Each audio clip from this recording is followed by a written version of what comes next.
విద్యారంగ సమస్యలు పరిష్కరించాలని, అలాగే రాష్ట్ర ప్రభుత్వం విద్యా వ్యతిరేక విధానాల్ని అవలంబిస్తుందని చెప్పి ఏబీవీపీ ఇక్కడ ఆందోళన చేపట్టింది. జూలై 14వ తేదీన రాష్ట్ర వ్యాప్త బంద్‌కు విద్యా సంస్థల బంద్‌కు పిలుపునిచ్చినటువంటి పరిస్థితి. ఇప్పటివరకు జరుగుతున్నటువంటి పరిణామాల్లో ప్రపంచీకరణ జరుగుతున్నటువంటి నేపథ్యంలో గ్లోబల్ వరల్డ్ అవుతుంది. కానీ విద్యా రంగంలో మాత్రం ఇక్కడ ప్రపంచంలోకి ముందుకు వెళ్లాల్సినటువంటి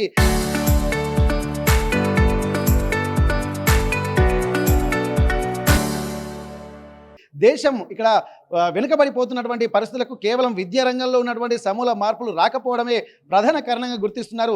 ఇప్పటివరకు 9,000 కోట్లకు పైగా ఫీజు రీఎంబర్స్మెంట్ బకాయిలు ఉన్నటువంటి నేపథ్యంలో దీని సమస్యకు పరిష్కారానికి ప్రభుత్వాలు చిత్తశుద్ధితో కృషి చేయాల్సినటువంటి అవసరం ఉంటుంది. కానీ ఇక్కడ విద్యా వ్యతిరేక విధానాలు అవలంబించడం వల్ల విద్యార్థులు చాలా నష్టపోతున్నారు. వారి బంగారు భవిష్యత్తు నాశనం అవుతుందన్నటువంటి ఆందోళన ఏబీవీపీ విద్యార్థులు చేస్తున్నారు. ప్రస్తుతానికి ఏబీవీపీ రాష్ట్ర ప్రధాన కార్యదర్శి ఇక్కడ మాచర్ల రాంబాబు, అలాగే సెంట్రల్ కమిటీ మెంబర్స్ కూడా ఉన్నారు. వారితో మనం మాట్లాడేటువంటి ప్రయత్నం చేద్దాం. రాంబాబు గారు, ఇప్పటి వరకు జరుగుతున్నటువంటి పరిణామాలు ఇక్కడ ముందుకు వెళ్లాల్సినటువంటి అవసరం ఉంటుంది. ఎక్కడైనా సరే ఒక వ్యవస్థ ముందుకు వెళ్ళాలంటే విద్యా వ్యవస్థనే చాలా కీలకం.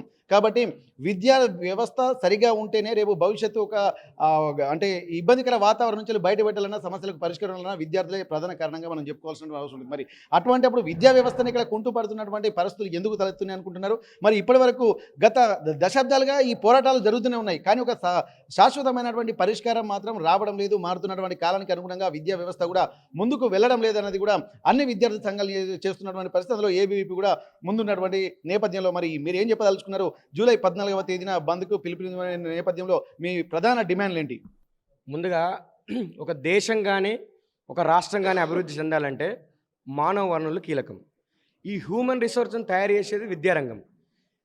ఒక రాష్ట్రానికి కానీ ఒక దేశానికి కానీ మరి అలాంటి మానవ వనరులను అందించేటువంటి విద్యారంగం కంటే ప్రధానమైనది ఏముంటుంది? ఆ విద్యారంగాన్నే పూర్తిగా భ్రష్టు పట్టించి ఈ రాష్ట్రానికి ముఖ్యమంత్రి ఉన్నాయనే విద్యాశాఖ మంత్రికి ఉండి కూడా పేద పిల్లలు 90% ఎస్సీలు కానీ, ఎస్టీలు కానీ, బీసీలు కానీ, ఈబీసీలు కానీ, మైనారిటీలు కానీ ఈ ఫీ రియంబర్స్మెంట్ పథకం మీద ఆధారపడి చదువుకుంటున్నారు. ఈ ఫీ రియంబర్స్మెంట్ పథకం ద్వారా విద్యార్థులు కూడా విదేశాలకు వెళ్ళి స్థిరపడి వాళ్ళ యొక్క కుటుంబాలను ఆర్థికంగా, సామాజికంగా నిలబెట్టినాయి. అలాంటి మహోన్నతమైనటువంటి ఫీ రియంబర్స్మెంట్ పథకాన్ని ఎత్తేయాలని కుట్ర పండుతున్నారని ఎందుకు అంటున్నామంటే, గతంలో ఉన్న ప్రభుత్వాలు పాత పద్ధతుల్లో కొనసాగించిన విద్యార్థులు వాళ్ళకి సీట్ వచ్చిందంటే పోయి చదువుకోవడం వరకు వాళ్ళ బాధ్యత. చదువుకునేది, చదువు అయిపోయిన సర్టిఫికెట్లు తీసుకునేది, జాబులు చేసుకునేది. ఇప్పుడు సర్టిఫికెట్ల కోసం తిరగాల్సి వస్తున్నది. ఒకవేళ వాళ్ళ సెమిస్టర్ రాయాలంటే ప్రైవేట్ విద్యా సంస్థలు వాళ్ళ మీద ఒత్తిడి తీసుకొచ్చి సెమిస్టర్ పరీక్షలు కూడా రాయించే పరిస్థితి లేదు. మొన్న శ్రీ హిందూ కాలేజీలో ఒక అబ్బాయి ఈ సెమిస్టర్ పరీక్షలు రానియమని చెప్పేసి అని హాల్ టికెట్ ఇవ్వకపోతే ఆయన చనిపోయిండు. ఫీ రియంబర్స్మెంట్ రాకపోవడం మూలంగానే. అది ప్రభుత్వ హత్య కదా. ఇలాంటి పరిస్థితులకు ఈ రాష్ట్ర ప్రభుత్వంలో ఉన్నటువంటి ఈ రాష్ట్ర ముఖ్యమంత్రి, విద్యాశాఖ మంత్రి ఇలాంటి పరిస్థితికి దారితీసిండు. అది కోర్టు మెట్లు ఎక్కింది అని చెప్పేసి కోర్టులో ఉన్నదని చెప్పేసి అంటున్నారు. నువ్వు కనుక సక్రమంగా నువ్వు దీన్ని అమలు చేస్తే, వాళ్ళకు ప్రతి నెల రిలీజ్ చేస్తే ఈయన బకాయిలు ఉండేటియా లేకపోతే కోర్టు మెట్లు ఎక్కేటియా అని నువ్వు అంటావు కావచ్చు. మేము ఉన్నప్పుడే ఇన్ని బకాయిలు ఉన్నాయని చెప్పేసి. మరి ఎన్నికల ప్రచారం నువ్వేమని చెప్పినావు? బకాయిలు ఉన్నాయి, వాడు ఉన్నాడు మొత్తం దీన్ని ఎత్తేయాలని చూస్తున్నాడు. వైఎస్ రాజశేఖర రెడ్డి దీన్ని తీసుకొని వచ్చిండు, మేము ఇంకా గొప్పగా అమలు చేస్తాం, గ్రీన్ ఛానల్ ఏర్పాటు చేస్తాం, ఇచ్చేస్తామని నువ్వు చెప్పినావు కదా. నువ్వు చెప్తేనే అందరూ విద్యార్థులు కానీ వాళ్ళ తల్లిదండ్రులు కానీ ఓట్లేసి నీకు నేను గెలిపించు. ఈ ప్రజాప్రభుత్వం అన్నావు నువ్వు. కానీ 3 ఏళ్ళు అవుతుంది. 3 ఏళ్ళు ఇంకో సంవత్సరం అయితే అయిపోయినట్టే కదా. లాస్ట్ ఇయర్ ఎలక్షన్ ఇయరేనే. మరి ఇంకా నువ్వు ఎప్పుడు రిలీజ్ చేస్తావు? ఎక్కడే పేద విద్యార్థులు చదువుకోవడానికి ఎప్పుకోపిస్తావు అంటే పేద విద్యార్థులు సర్టిఫికేట్ రాకపోతే రోడ్లు ఎక్కితే వాళ్ళనే కేసులు పెడతావు. పోయి అధికారులను అడగాలి, వాళ్ళ వినతిపత్రం ఇవ్వాలంటే లాఠీ చార్జీలు చేపిస్తావు, జైలు పంపించే కార్యక్రమాలకు ముడిగడతావు. మరి నువ్వు ఎప్పుడు ఈ బకాయిలను రిలీజ్ చేస్తావు అనేది కోర్టులో కూడా చెప్పలేకపోతున్నావు. ప్రైవేటు కార్పొరేట్ విద్యాసంస్థలను ప్రభుత్వం కలిసి ఆడుతున్నటువంటి నాటకం ఇది. నేను కొట్టినా చేస్తా, నువ్వు ఏడ్చినట్టు అయ్యి మా ప్రభుత్వం తరఫున లాయర్ ఉండడు, మాట్లాడు. అప్పుడు కోర్టు ఏమంటుంది? విద్యార్థుల దగ్గర నుంచి మీరు వసూలు చేసుకోవాలంటది. అప్పుడు నేను సపరేట్ ఉంటా. ఇది దేని పెట్టాలి? దీనిలో పోరగాళ్ళకు 11,000 crores మేము ఇస్తే మాకు 30% కమిషన్ వస్తుందా? కాంగ్రెస్ ప్రభుత్వం అంటే 30% కమిషన్ కదా. ఆ కమిషన్ రాదు కాబట్టి మాకు ఇస్తలేడు. అదే ఎక్కడైనా నిర్మాణాలు చేయడానికో దానికో దీనికి వస్తే 30% కమిషన్ వస్తుంది. ఆ 30% కమిషన్ కోసం మాకు ఇస్తలేడు. కాబట్టి ఒళ్ళు దగ్గర పెట్టుకొని ఇప్పటికైనా విద్యార్థులను గోక్కున్నటువంటి ఏ ప్రభుత్వం కూడా ఎక్కువ రోజులు ఉన్నటువంటి చరిత్ర లేదు. ఈ తెలంగాణ విద్యార్థుల మీద నువ్వు ఏదో లాఠీ చార్జీలు చేస్తా, కేసులు పెడతా, జైల్లో పంపిస్తా అంటే భయపడేటోళ్ళు కాదు. అరే తెలంగాణ ఉద్యమంలో 100 కేసులు పెట్టుకొని జైల్లో పోయి వాళ్ళ బతుకులు బర్బాద్ చేసుకున్నారు తెలంగాణ కోసం, ప్రత్యేక తెలంగాణ కోసం. అలాంటి వాళ్ళ మీద నువ్వేమో చేస్తావు? నీ ప్రభుత్వము మొత్తం ఒత్తిడి చేస్తే వాళ్ళను కింద తొక్కి పడతా అంటే నీ అది భ్రమ. కాబట్టి నీ ప్రభుత్వాన్ని నూకలు చెల్లినాయి, నువ్వు కూడా నెక్స్ట్ ఎమ్మెల్యే గెలిచేటువంటి పరిస్థితులు లేవు. ఇప్పటికైనా తప్పులు సరిదిద్దుకొని ఇంకో 1 year సమయం ఉన్నది కాబట్టి వెంటనే బకాయిలు రిలీజ్ చేసి గ్రీన్ ఛానల్ ఏర్పాటు చేసి వాళ్ళకు నిధులను అందించేటువంటి కార్యక్రమానికి ఒడిగట్టు. లేకపోతే నీ బొంద నువ్వు తవ్వుకున్నట్టే. ఇంకొకటి, ఈ రేవంత్ రెడ్డి ఫీ రియంబర్స్ పథకాన్ని ఎత్తివేసేందుకు కుట్ర చేస్తున్నారు కాబట్టే దానికి నిరసనగా ఈ జూలై 14వ తారీఖు రాష్ట్ర వ్యాప్తంగా ఉన్నటువంటి జూనియర్ కాలేజీలు మొదలుకుంటే యూనివర్సిటీ కాలేజీల వరకు ఏబీవీపీ బంద్కు పిలుపునిచ్చింది. గతంలో స్కూల్ ఎత్తేస్తా అన్నాడు రేషనలైజేషన్ పేరుతో 23,000 పాఠశాలలు, వాటిని ఎత్తేస్తా అంటే దాని మీద కూడా మేము నిరసన తెలియజేసినాం. ప్రైవేట్ స్కూల్ దగ్గర పోయి మీరు 50,000కే మీరు మంచి విద్యను అందిస్తున్నాం, మీరు 1,50,000 పెడుతున్నాం అంటున్నాడు. మనం బ్రేక్ఫాస్ట్ అనే పడుతుంది, తర్వాత మధ్యాహ్న భోజనం అనే పడుతుంది, బడిబాట కార్యక్రమాలు అనే పడుతుంది, ఉచితంగా స్కూల్ యూనిఫామ్లు అనే పడుతుంది, పుస్తకాలు అనే పడుతుంది. మరి ఎందుకు నీ ప్రభుత్వ పాఠశాలలో విద్యార్థులు నమోదైతలేరు అంటే ఎక్కడ పోతుంది? నీ అధికారులు తప్ప, ఉపాధ్యాయులు తప్ప, విద్యాశాఖ మంత్రి నీది తప్ప. కాబట్టి కావాలని వ్యవస్థీకృతంగా దోపిడీ చేయడం కోసము ప్రైవేటు యాజమాన్యాలకి విద్యాశాఖ మంత్రి తెర వెనుక నుండి సపోర్ట్ చేస్తున్నాడు. వ్యవస్థీకృతంగా వ్యవస్థలన్నింటినీ నిర్వీర్యం చేస్తున్నాడు. యూనివర్సిటీ భూములు కబ్జా చేయడానికి, స్కూళ్ళ భూములు కబ్జా చేయడానికి అంటే కుట్ర పన్నుతున్నాడు. ఒక రియల్ ఎస్టేట్ బ్రోకర్ని, ఓ చదువు రానోడిని, ఓ సన్యాసిని తీసుకొచ్చి ఈ యొక్క రాష్ట్ర ప్రభుత్వానికి ముఖ్యమంత్రి చేస్తే ఎట్లుంటుందో తెలంగాణ రాష్ట్రంలో అట్లా చూపెడుతున్నాడు. భారతదేశంలో మనకు తెలంగాణ రాష్ట్ర పరువును తీస్తున్నాడు. ఓకే, ఇప్పుడు ఇప్పటి వరకు ఒక విద్యాశాఖకు ఒక మంత్రిగా కేటాయించకపోవడాన్ని, శాఖను తన దగ్గరనే పెట్టుకోవడానికి మరి ఎందుకు కారణం అనుకోవచ్చు? ఎందుకంటే ఒక విద్యాశాఖ మంత్రి ఉంటే ఒక అబ్జర్వేషన్ తెలియదు. ఎందుకంటే ముఖ్యమంత్రి అన్నప్పుడు మొత్తం అన్ని ప్రాంతాలు తిరగాల్సి వస్తుంది, అన్ని సమస్యల మీద మాట్లాడాల్సి వస్తుంది. దీనికి ఒక మంత్రి వర్గాన్ని కేటాయిస్తే, ఒక మంత్రిని ఇస్తే మరి ఎందుకు ఇవ్వట్లేదని అనుకుంటున్నారు? మంత్రి ఉంటేనే సమస్యల పరిష్కారానికి కృషి జరుగుతుందని చెప్పి అనుకుంటా ఉంటారు. కానీ ఆ మంత్రులు కూడా లేని పరిస్థితుల్లో మరి విద్యారంగం భవిష్యత్తు ఎడిపోతుంది అనుకోవచ్చు.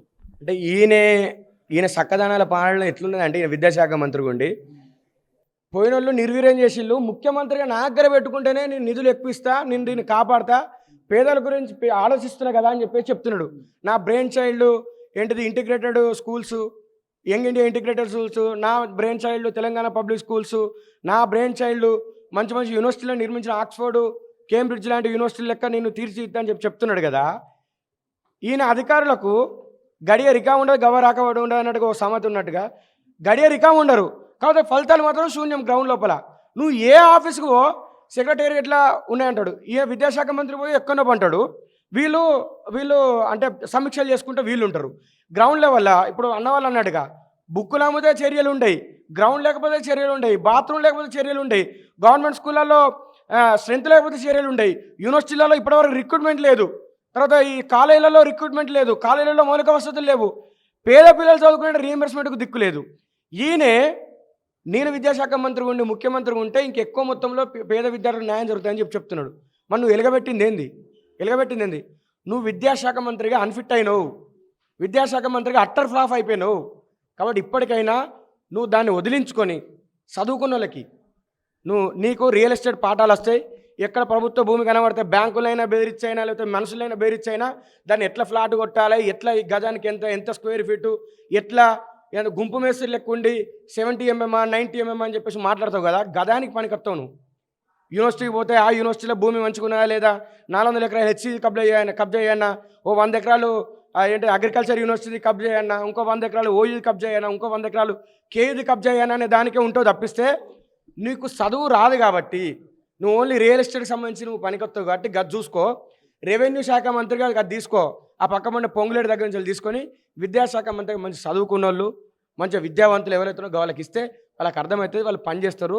చక్క మా చదువులు మమ్మల్ని చదువుకొని మళ్ళీ మాకు పని చెప్తే నేను రాజకీయంగా సమాజ్ చేస్తారు విద్యార్థులందరూ చెప్పి ఈ సందర్భంగా హెచ్చరిస్తున్నాను. ఏబీవీ సెంట్రల్ కమిటీ మెంబర్ ఉన్నారు మనతోటి. ఒకసారి మీరు చెప్పండి, ఇప్పటి వరకు విద్యా వ్యవస్థ పటిష్టంగా ఉంటేనే రేపు ఒక తెలంగాణ ప్రాంతానికి కానీ రేపు విదేశాలకు వెళ్ళి చదువుకోవడానికి కానీ ఒక అవకాశాలు అయితే స్పష్టంగా కనిపిస్తాయి. దానికి ఒక అస్తిత్వం కూడా విద్యా వ్యవస్థ పటిష్టపడితేనే మనకు ఒక గౌరవం అనేది ఉంటుంది. మరి అట్లాంటప్పుడు ఇప్పుడు జరుగుతున్నటువంటి పరిణామాలు మీరు ఏం గమనిస్తున్నారు?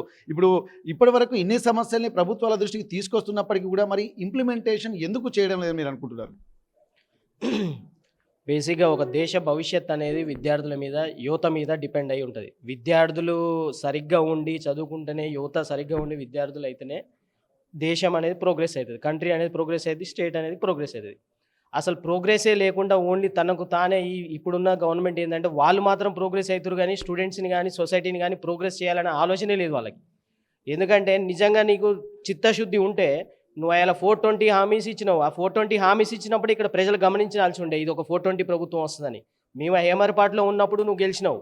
గెలిచిన తర్వాత నువ్వు ఇచ్చిన హామీలైనా నెరవేర్చాలి, విద్య పట్ల నీకున్న చిత్తశుద్ధి అన్న నిరూపించేలాగా చేయాలి. విద్యార్థులని పట్టించుకోవడం మానేసి విద్యా వ్యవస్థని ఎమ్మడి పెట్టుకొని విద్యార్థులను అయితే ఏంది మొత్తం విద్యా వ్యవస్థనే మొత్తం ఎక్కడికక్కడ విచ్ఛిన్నం చేసి ఎక్కడికక్కడ ఖరాబ్ చేసిన ముఖ్యమంత్రి ఉన్నట్టు రేవంత్ రెడ్డి మాత్రమే. ఎంతసేపు ఉన్నా ఆయన కుటుంబం ఆయన ప్రోగ్రెస్ అవ్వాలి, ఆయన ఆక్స్ఫర్డ్ పోయి ఆయన డిప్లొమా చేసి వస్తాడట. కానీ ఇక్కడున్న యూనివర్సిటీ స్టూడెంట్స్ అయినా ఇక్కడున్న స్టూడెంట్స్ అసలు చదువుకోవాలనే ధ్యాస లేకుండా చేస్తున్నాడు. దానికి కారణమే ఈ ఫీజు రియంబర్స్మెంట్ స్కీమ్ ఎత్తేయాలని చెప్పేసి కూడా ఈ స్కీమ్ తీసుకొచ్చిందే కాంగ్రెస్ గవర్నమెంట్. ఈ స్కీమ్ని మళ్ళీ పాత్ర పెట్టాలనుకుంటుంది కూడా కాంగ్రెస్ గవర్నమెంటే. ఎలాగైతే ఎమర్జెన్సీ టైంలో ఇందిరా ఎమర్జెన్సీని మైమర్చేలాగా ఇప్పుడు సేమ్ రేవంత్ రెడ్డి చేస్తున్నాడు. ఆమెనేమో ఎమర్జెన్సీ పెడుతుంది, రాహుల్ గాంధీ ఏమో కాన్స్టిట్యూషన్ పట్టుకొని తిరుగుతాడు డెమోక్రసీ కావాలని. సేమ్ రాజశేఖర రెడ్డి గారు ఏమో స్కీమ్ పెడతారు, రేవంత్ రెడ్డి వస్తాడు ఆ స్కీమ్ని ఖతం పెట్టాలి. ఇంతకుముందుకు ఏ గవర్నమెంట్ ఏమైనా చేసిందంటే ఇంతకుముందు గవర్నమెంట్లు చేసిన డెవలప్మెంట్ అంతో ఇంతో ఏదో ఒకటో రెండో డెవలప్మెంట్ చేస్తే వాటిని కూడా ఖతం పెట్టి బ్రెయిన్ చైల్డ్ స్కూల్స్ అని ఉన్న వాటినే చక్కగా చూసుకోకుండా నువ్వు బ్రెయిన్ చైల్డ్ స్కూల్స్ తీసుకొచ్చి ఏం చేస్తావు? ఉన్న వాటికే పర్ఫెక్ట్గా నువ్వు ఫెసిలిటీస్ క్రియేట్ చేస్తే ఏ జూనియర్ కాలేజ్ అయినా, ఏ డిగ్రీ కాలేజ్ అయినా, ఏ ఫార్మసీ కాలేజ్ అయినా, ఏ స్కూల్స్ అయినా సరే 23,000 స్కూళ్ళు కూడా ఎత్తేయాలని ప్లాన్ చేసిండు. అంటే ఏంటంటే మొత్తం విద్యార్థులు చదువుకుంటే ఎక్కడ క్వశ్చన్ చేస్తారో, విద్యాలోకం ఎక్కడ ఏకమైతే మళ్ళీ ఇదే గవర్నమెంట్ని పడగొట్టడానికి వాళ్ళు ఖచ్చితంగా పోరాడతారని తెలిసే అసలు చదువుకోకుండా చేసి విద్యార్థులను అన్ఎంప్లాయ్మెంట్ని పెంచి వాళ్ళు చేతి వృత్తుల పనులకు పోయేటట్టు ప్లాన్ చేయడమే రేవంత్ రెడ్డి సుదీర్ఘ ప్లాన్. ఇది ఏంటంటే నేను పాలిస్తా, మీరంతా నా కింద బానిసలు అనే విధంగా ఈ రేవంత్ రెడ్డి ప్రవర్తిస్తున్నాడు. విద్యాశాఖకు సంబంధించిన 11,000 రియంబర్స్మెంటు ఏదైతే పెండింగ్లో ఉందో అది వెంటనే రిలీజ్ చేయాలని ఏబీపీ కూడా డిమాండ్ చేస్తున్నది. మీకు తెలుసు మొన్న ఒక 100 కోట్లు ఇచ్చి చేతులు దులుపుకొని మొత్తం మీడియా ఛానల్స్ అయితే ఏది వాళ్ళ కాంగ్రెస్కి సంబంధించిన మొత్తం ప్రచారం ఏంటంటే ఫీజు రియంబర్స్మెంట్ రిలీజ్ చేసాం, ఇది మా విజయం అని చెప్పేసి జబ్బలు జరుచుకున్నారు.